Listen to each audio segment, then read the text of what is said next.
we'll be talking about the Omoplata today. This is one of my favorite, not only submissions, but positions in Jiu-Jitsu. There's a lot of sweeping opportunities from here. And if you get good enough at the actual submission itself, it can be pretty high percentage.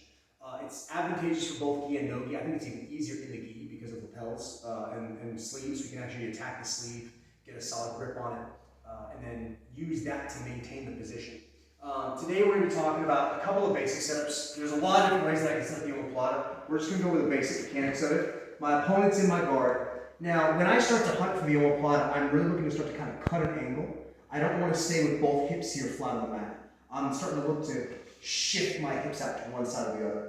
Ideally, I want to force him to put this hand, boom, on the mat. And a lot of times we can hit this from like a triangle defense.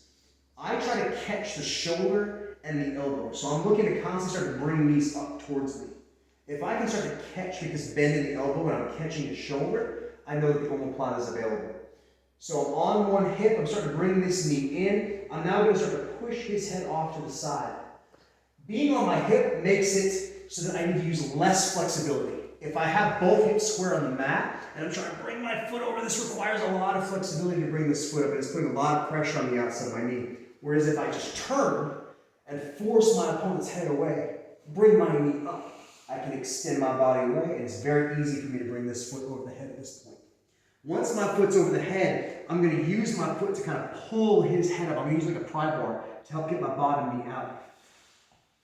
I'm putting my feet on the floor, and I'm starting to open up my hips towards the ceiling slightly.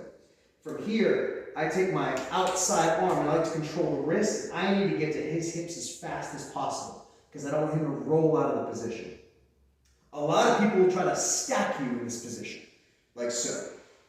I don't want that to happen. So what I like to do is I like to cross my ankles and extend my feet out. This puts a tremendous amount of pressure on his shoulder and can help prevent that stack. Now I'm going to start to sit up. I block his hips as fast as possible. My outside arm controls the wrist.